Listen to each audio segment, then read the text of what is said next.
Hello नमस्कार, आप सभी का हार्दिक स्वागत है। एक बार फिर से हम बात कर रहे हैं आज न्यूज़पेपर रीडिंग के आर्टिकल नंबर 6 की। 5 आर्टिकल्स अब तक हम डिस्कस कर चुके हैं और ये द हिंदू न्यूज़पेपर से मैंने लिया है और अब मैं सोचता हूँ कि द हिंदू न्यूज़पेपर से ही मैं कंटिन्यू करूँगा, लेकिन छोटे छोटे आर्टिकल्स लेंगे, जीरो से लेंगे ताकि आपको समझ में आ जाए अच्छे से।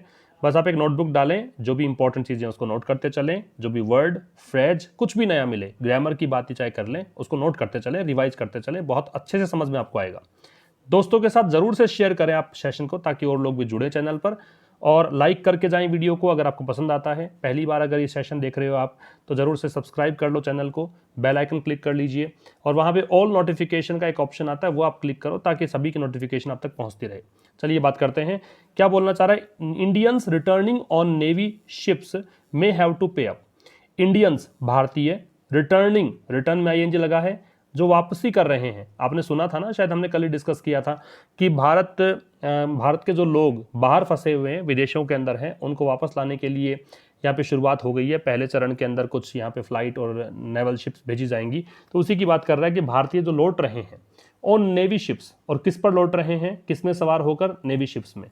यहाँ एक बात सीख सकते हैं आप कि नेवी शिप के पहले देखो ऑन लगा रखा है। वैसे तो क्या होता है कि ए एन दे लगता है ना इसमें, तो शिप में, ट्रेन में, प्लेन में, इन सब में आपको ऑन लगाना होता है ना। इन नहीं लगा सकते आप, ऑन लगाते हैं या फिर बाई लगाते हैं, दो में से कोई एक।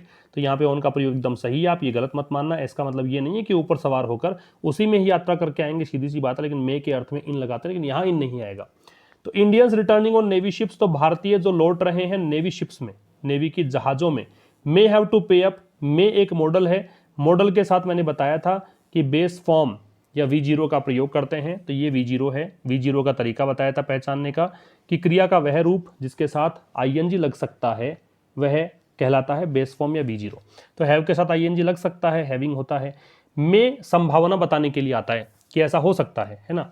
तो इंडियंस भारतीय जो लौट रहे हैं नेवी शिप्स के अंदर, वो मतलब हो सकता है उनको क्या करना पड़े, पे अप, भुगतान करना पड़े, यात्रा जो करके किराया देना पड़े, ऐसा हो सकता है। पे का मतलब भुगतान करना, तो पे अप का मतलब उनको हो सकता है कि किराया देना पड़े, भुगतान देना पड़े।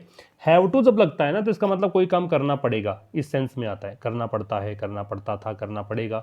जैसे मैं कहूँ कि भाई उसे पैसा कमाना पड़ता है, तो he has to earn money बोलेंगे। इसी बात को मैं कहूँ पास्ट में उसे पैसा कमाना पड़ा या पड़ता था, तो he had to earn money बोलोगे। उसे पैसा कमाना पड़ेगा, फ्यूचर में लेके जाओगे तो he will have to earn money बोलना पड़ेगा, है ना। तो ये क्या, अंडर कंपल्सन, अनिवार्य चीजें हैं कि करना ही पड़ेगा, उसके लिए यूज करते हैं has to, have to, had to, या will have to, shall have to. चूंकि मे आ गया तो हैड टू तो आ नहीं सकता, हैज टू आ नहीं सकता, बेस फॉर्म आती है क्रिया की मॉडल के साथ, इस कारण से हैव टू सही है।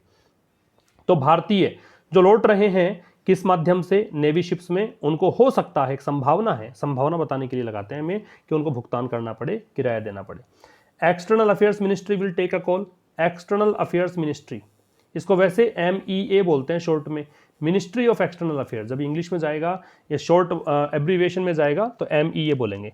इसका मतलब विदेश मंत्रालय। विल तब लगता है जब फ्यूचर इंडेफिनेट की बात आप करते हो, फ्यूचर की बात करते हो। टेक अ कॉल एक फ्रेज है, इसका मतलब है यहाँ पे फोन कॉल लेना नहीं है, इसका मतलब है डिसाइड करना। तो डिसाइड कौन करेगा इस बात को, विदेश मंत्रालय डिसाइड करेगा कि उनसे किराया लेना है कि नहीं लेना है। आगे आ जाओ, क्या कह रहा है। Not just trains and flights, the government has decided that passengers who will be brought back by naval ships will also be charged for the service. देखो, नॉट मतलब नहीं, जस्ट केवल, ट्रेन्स एंड फ्लाइट समझ गए, train और हवाई जहाज। तो ना केवल ट्रेन्स और हवाई जहाज, द गवर्नमेंट सरकार, हैज सरकार एक वचन है इसलिए हैज है, बहुवचन होता तो क्या लगाते, हैव। हैज के साथ कौन सी फॉर्म लगाते हैं, थर्ड फॉर्म। तो डिसाइडेड उसने तय किया है, प्रेजेंट परफेक्ट हो गया। क्या तय किया है, दैट, दैट का मतलब कि, पैसेंजर्स यात्री, हु का मतलब इसकी बात कर रहा है। ये रिलेटिव प्रोनाउन है, रिलेट कर रहा है पैसेंजर्स को, पहले वाले शब्द को। वो पैसेंजर्स जो विल बी ब्रॉट बैक, कौन सा वॉइस है दोस्तों, पैसिव वॉइस, क्योंकि बी के साथ थर्ड फॉर्म है। ब्रॉट किसकी थर्ड फॉर्म है, ब्रिंग की। ब्रिंग का मतलब क्या होता है, लाना। तो जिन्हें लाया जाएगा वापस, बैक का मतलब वापस, किसके द्वारा, by naval ships, naval ships के द्वारा। बाई बताया था ना, बाई आ सकता है, इन नहीं आ सकता। विल ऑल्सो बी चार्ज्ड, ये कौन सा वॉइस है, पैसिव, मॉडल के साथ बी थर्ड फॉर्म है। चार्ज का मतलब उनको चार्ज लिया जाएगा, किराया लिया जाएगा, तो उनसे किराया लिया जाएगा, ये पैसिव वॉइस हो गया। फॉर द सर्विस, किसके लिए, ये जो सेवा कर रहे हैं ना, सर्विस दे रहे हैं कि जहाज भेज रहे हैं उनके लिए, उनको वापस बुला रहे हैं भारत में, तो उसके लिए। तो कह रहे हैं ना केवल, जस्ट केवल है, ना केवल ट्रेन और फ्लाइट्स, गवर्नमेंट ने तय किया है कि यात्री जो वापस लाए जाएंगे नेवल शिप्स के द्वारा, उनको भी चार्ज किया जाएगा, पैसा लिया जाएगा, फॉर मतलब के लिए, द सर्विस, इस सर्विस के लिए। आगे आ जाओ। While the charges will be reasonable और nominal, sources said a final decision would be taken by the ministry of external affairs. मैंने कहा था ना MEA बोलते हैं इसको। देखो, वाइल का मतलब यहां पे कंजंक्शन है, और वाइल जब सेंटेंस के स्टार्ट में आए, देखना समझना, जब दो उपवाक्य हों, दो क्लोज हों, उपवाक्य को इंग्लिश में क्या बोलते हैं, क्लोज, CLAUSE, क्लोज। जब दो क्लोज दे रखे हों, पहले क्लोज का स्टार्ट वाइल से हो, तो वाइल को पढ़ना यद्यपि, ऑल्दो, दो जो काम करते हैं वही काम वाइल करता है, जो काम करता है ऑल्दो, यद्यपि वही काम करता है वाइल। तो यद्यपि द चार्जेस, जो ये चार्जेस हैं, जो पैसा लिया जाएगा, विल बी, मॉडल के साथ V0 क्यों, क्योंकि बी के साथ ING लग सकता है, बीइंग हो सकता है, तो वो चार्जेस होंगे कैसे, रीजनेबल मतलब जायज, उचित चार्जेस होंगे, और नॉमिनल या फिर न्यूनतम होगा, नॉमिनल न्यूनतम। सोर्सेज सेड, कोमा लग गया, एक वाक्य खत्म हो गया। फिर भी समझना बात को, यद्यपि चार्जेस जो हैं वो कैसे होंगे, रीजनेबल होंगे। एक बात याद रखना दोस्तों, जिन शब्दों के बाद में ABLE दिखता है, कैपेबल है ना, रीजनेबल, इसी प्रकार से फॉर्मिडेबल, इन सबको क्या बोलते हैं, एडजेक्टिव बोलते हैं। क्या बोलते हैं, एडजेक्टिव। इसको क्या पढ़ते हैं, एडजेक्टिव। क्या नहीं पढ़ते हैं, एडजेक्टिव नहीं पढ़ते, एडजेक्टिव। जिन सेंटेंसेस में, जिन भी शब्दों में A और J के बीच में D मिलता है, D को गायब कर दो, क्या पढ़ोगे, एडजेक्टिव, एडजेक्टिव। D नहीं है ऐसा पढ़ना है ना। तो क्या बोल रहा है, तो ये रीजनेबल एडजेक्टिव हो गया। तो यद्यपि जो चार्जेस हैं वो रीजनेबल होंगे, जायज होंगे, उचित होंगे, नॉमिनल भी होंगे, फिर भी सोर्सेज सेड, मतलब स्रोत, जिन स्रोतों से जानकारी मिली वो लोग, उन्होंने कहा कि यह फाइनल डिसीजन, की अंतिम निर्णय, फाइनल मतलब अंतिम, डिसीजन मतलब निर्णय, डिसीजन है नाउन, फाइनल है एडजेक्टिव। ए लगा हुआ है आर्टिकल, आर्टिकल के बाद कितने शब्द हैं वो देखना होता है। एक शब्द है, नाउन है, दो शब्द हैं, दूसरा नाउन है, पहला एडजेक्टिव है, तीन शब्द हैं, तीसरा नाउन है, दूसरा एडजेक्टिव है, और पहला एडवर्ब है। ध्यान रखना इन चीजों को, अगर तीन शब्द हैं तो एडवर्ब, एडजेक्टिव, नाउन, ये कॉम्बिनेशन बनता है। लेकिन तीन मैक्सिमम शब्द आएंगे और इस सीरीज में आएंगे। यहां तो वुड दे रखा है वर्ब, तो इसका मतलब मैंने इसको यहीं तक काउंट किया, तो ये पहला शब्द, ये दूसरा शब्द, तो ये नाउन और ये एडजेक्टिव। तो सोर्सेज ने कहा कि अंतिम निर्णय वुड बी टेकन, लिया जाएगा। आप पूछेंगे वुड कैसे कर दिया, विल से क्यों नहीं चलाया, क्योंकि बात कर रहा है प्रेजेंट में तो था, यहाँ विल बी, तो यहाँ पे इन्होंने कहा है, कहा पास्ट में कहा, से की सेकंड फॉर्म है, तो ये भी पास्ट में चला गया। ये हम नरेशन जब पढ़ते हैं, डायरेक्ट पढ़ते हैं, तब इन चीज़ों को काम में लेते हैं। वुड बी टेकन कौन सा वॉइस है, पैसिव, बी के साथ वर्ब की थर्ड फॉर्म है। डिसीजन लिया जाएगा, किसके द्वारा, इसके द्वारा, वो टेक का कॉल यूज किया गया था, उसी को कहा है डिसीजन लेना, यहाँ पे टेक डिसीजन सीधा सीधा यूज कर दिया। आगे आ जाओ। ऑन ट्यूजडे, ट्यूजडे से पहले ऑन क्यों है, दिनों के नाम से पहले ऑन लगाते हैं, बताया था। The ministry of home affairs कौन सा, विदेश मंत्रालय। हैड हिंटेड कौन सा टेंस, पास्ट परफेक्ट। हिंट का मतलब क्या, संकेत देना। हैड हिंटेड का मतलब क्या, संकेत दिया था। किस चीज का संकेत दिया, तो हिंट के साथ प्रेपोजिशन क्या लगेगा, एट। द पॉसिबिलिटी मतलब संभावना, किसकी पॉसिबिलिटी, अ चार्ज, चार्ज लेने की, in its standard operating procedure, किसमें, इसमें। ये क्या है, ये है एक ऑपरेटिंग प्रोसीजर, किस प्रकार से ऑपरेट करेंगे, सरकार किस तरीके से उनको भेजकर, फ्लाइट्स वगैरह को भेजकर, ट्रेन्स भेज के, शिप भेजकर कैसे मंगवाएगी, ये प्रोसीजर है ना। तो इसमें अपने इस प्रोसीजर में ये चार्ज लेंगे। For movement of Indian nationals, किसके लिए, फॉर मतलब के लिए, मूवमेंट मतलब हलचल, ऑफ का, के या की, इंडियन भारतीय, नेशनल्स नागरिक, स्ट्रैंडेड जो फंसे हुए हैं, स्ट्रैंडेड क्या है, एडजेक्टिव, ये क्या है, नाउन। नाउन के बाद में एडजेक्टिव आ सकता है क्या, आ सकता है। पहले आ सकता है क्या, आता ही है। बाद में आए तो क्या होता है, बाद में आए तो उसको बोलते हैं पोस्ट पोज्ड। क्या बोलते हैं, पोस्ट पोज्ड।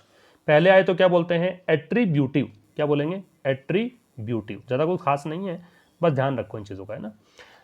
तो स्ट्रैंडेड मतलब फंसे हुए, फंसे हुए को और क्या बोल सकते हैं, स्टक। तो वो भारतीय नागरिक जो फंसे हुए हैं आउटसाइड द कंट्री, देश के बाहर। रिपीट कर रहा हूं, मंगलवार को विदेश मंत्रालय ने एक संकेत दिया था कि चार्जेस की पॉसिबिलिटी हो सकती है, संभावना हो सकती है कि किराया लिया जाए। किसमें? ये प्रोसीजर बताया था उसमें। किसके लिए? जो भारतीय नागरिक जो फंसे हुए हैं देश के बाहर, उनका मूवमेंट के लिए, कि वो यहां पर वापस लाएंगे, उसका किराया लिया जा सकता है, ये कहा। ऑन पेमेंट बेसिस, ऑन का मतलब पर, पेमेंट का मतलब भुगतान, बेसिस का मतलब आधार, तो भुगतान के आधार पर, है ना।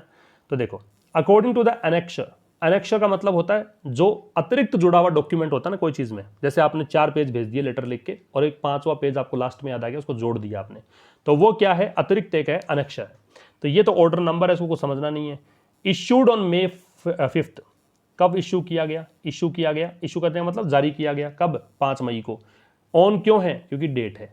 ये नहीं होता तो क्या होता? इन होता, है ना, मंथ के नाम से पहले इन, डेट हो तो ऑन।